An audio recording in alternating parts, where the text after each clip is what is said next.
Hi friends, welcome back to our channel. இன்றைக்கி நம்ம எந்த படத்தை பற்றி பார்க்க போகிறோம் அப்படின்னா, போன வாரம் தமிழில் ஒரு டார்க் காமெடி த்ரில்லர் மூவியாக ரிலீஸ் ஆன பரிமளா அண்ட் கோ படத்தை பற்றி தான் நம்ம பார்க்க போகிறோம். இது வரைக்கும் நீங்கள் நம்ம சேனலுக்கு சப்ஸ்கிரைப் பண்ணாமல் இருந்தீங்கன்னா மறக்காமல் சப்ஸ்கிரைப் பண்ணி பெல் ஐக்கனை ப்ரெஸ் பண்ணிச்சுக்கோங்க. அப்போ தான் நான் போடுற வீடியோஸ் உங்களுக்கு நோட்டிஃபிகேஷனாக வரும். அண்ட் இந்த படம் தியேட்டர்ஸில் அவைலபிளாக இருக்குது. ஸோ இது வரைக்கும் நீங்கள் இன்னும் பார்க்கல அப்படின்னா பார்த்துட்டு எப்படி இருக்குது அப்படிங்கிற மறக்காமல் கமெண்ட்ஸ் சொல்லுங்கள். பார்த்துருந்தீங்கன்னா உங்களோட ஒப்பீனியன் என்ன அப்படிங்கிறதையும் மறக்காமல் கமெண்ட்ஸ் சொல்லுங்கள். ஸோ வாங்க இப்போ இந்த படம் எப்படி இருக்குது அப்படிங்கிறத நம்ம பார்த்துலாம். அண்ட் அதுக்கு முன்னாடி இந்த படத்துக்கான கதை என்ன அப்படிங்கிறதையும் நம்ம லைட்டாக பார்த்துலாம். நம்மளுக்கு இந்த படத்துக்கான கதையை பொறுத்த வரைக்கும் ஜெயராம் அண்ட் அவங்க ஃபேமிலி நார்மலான ஒரு மிடில் கிளாஸ் லைஃப் லீட் பண்ணிட்டு இருக்காங்க.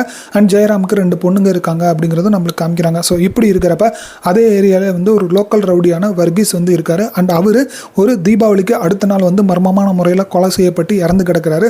ஸோ அந்த கேஸ் இன்வெஸ்டிகேட் பண்ணுறதுக்காக அந்த லோக்கல் ஏரியா இன்ஸ்பெக்டர் அந்த மிஷ்கின் களத்தில் இறங்குறாரு. அதுக்கப்புறம் என்ன நடக்குது, ஸோ அவர் கண்டுபிடிக்கிற விஷயங்கள்லாம் என்னென்ன, யார் அந்த வர்கீஸ் அண்ட் அவங்க யார் எதுக்காக கொண்டு இருப்பாங்கிறத மிஷ்கின் எப்படி கண்டுபிடிக்கிறாரு, கண்டுபிடிச்சதுக்கப்புறம் என்ன ஆகுது, அண்ட் அந்த விசாரணை வளையத்தில் ஜெயராம் அண்ட் அவங்க ஃபேமிலி உள்ளார வராங்க. ஸோ அவங்களுக்கான ரீசன் என்ன, அண்ட் அது மட்டும் இல்லாமல் இதுக்கும் அவங்களோட ஃபேமிலி, இந்த கொலைக்கும் அவங்களோட ஃபேமிலிக்கும் என்ன சம்மந்தம், ஸோ அதெல்லாத்தையும் மிஷ்கின் எப்படி கண்டுபிடிக்கிறாரு. அண்ட் உண்மையாலுமே ஜெயராம் அண்ட் அவங்க ஃபேமிலி இந்த கொலையில் சம்மந்தப்பட்டிருக்காங்களா, அப்படி பட்டிருந்தாங்க அப்படின்னா மிஷ்கின்ட்டு இருந்து இவங்க எப்படி தப்பிக்கிறாங்க, தப்பிக்க முடிஞ்சுதா இல்லையா, கடைசியில் அந்த வர்கீஸை யார் தான் கொலை பண்ணாங்கிறத மிஷ்கின் எப்படி கண்டுபிடிக்கிறாரு, கடைசியில் யாருக்கு என்ன ஆச்சு அப்படிங்கிறதா நம்மளுக்கு மீதி படமாக கொடுத்துருக்காங்க.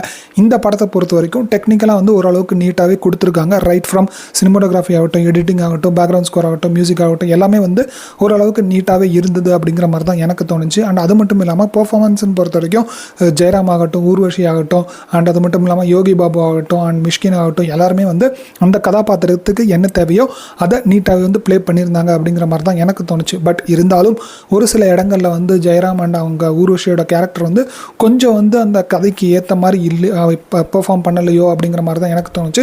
கொஞ்சம் ஓவராக பெர்ஃபார்ம் பண்ணிட்டாங்களோ அப்படிங்கிறதும் எனக்கு தோணுச்சு. ஏன்னா அந்த கதைக்கு உண்மையானமே அந்த ஒரு பதப்பதப்பு இருக்கணும். பட் அது தவிர்த்துட்டு கேஷுவலாக ஹேண்டில் பண்ண மாதிரி தான் எனக்கு தெரிஞ்சது. அதை கொஞ்சம் அவாய்ட் பண்ணிவிட்டு இன்னும் கொஞ்சம் சீரியஸான மோடில் இந்த படத்தை அணுகிருந்தாங்க அப்படின்னா மேபி ஆடியன்ஸ் பார்க்குறதுக்கு கொஞ்சம் இன்ட்ரெஸ்டிங்காக இருந்திருக்கும் அப்படிங்கிற மாதிரி தான் எனக்கு தோணுச்சு இந்த படத்தை பொறுத்த வரைக்கும். அண்ட் அது மட்டும் இல்லாமல் இந்த படத்தை நம்மளுக்கு டார்க் காமெடி த்ரில்லராக கொடுக்கணும் அப்படிங்கிற மாதிரி தான் ட்ரை பண்ணியிருக்காங்க. பட் இருந்தாலும் அதில் கொஞ்சம் கோட்டை விட்டுட்டாங்களோ அப்படிங்கிற மாதிரி தான் எனக்கு தோணுச்சு. ஏன்னா ஜெயராம் அண்ட் அவங்க ஃபேமிலி இந்த ஒரு விஷயத்தில் அவங்க இன்வால்வ் ஆகிறாங்க.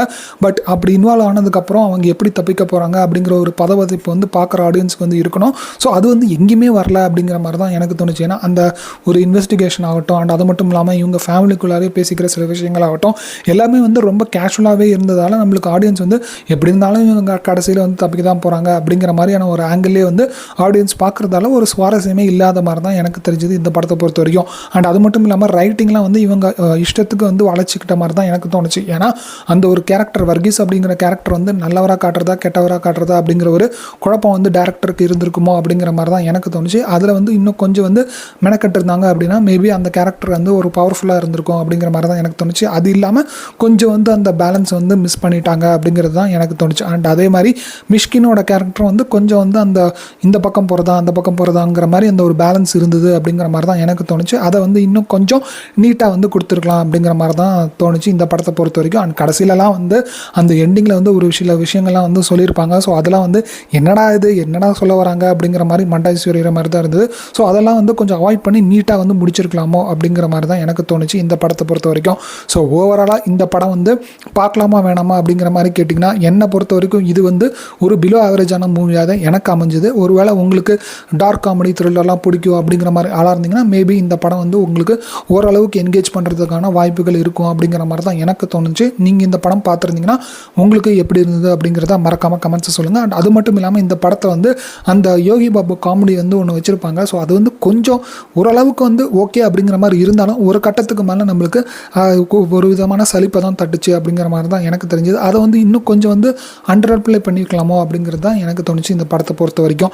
ஸோ அவ்வளோதான் ஃப்ரெண்ட்ஸ் இந்த வீடியோ. நான் முன்னாடி சொன்ன மாதிரி இந்த படத்தை பார்க்கலாமா வேணாமா அப்படிங்கிற மாதிரி கேட்டிங்கன்னா மஸ்ட் வாட்ச் அப்படிங்கிற மாதிரி என்னால் சொல்ல முடியாது. பட் உங்களுக்கு டார்க் காமெடி த்ரில்லர்லாம் பிடிக்கும் அப்படிங்கிற மாதிரி ஆளாக இருந்தீங்கன்னா மேபி இந்த படத்தை ஒரு தடவை பார்க்கலாம் அப்படிங்கிற மாதிரி தான் நான் சொல்லுவேன்.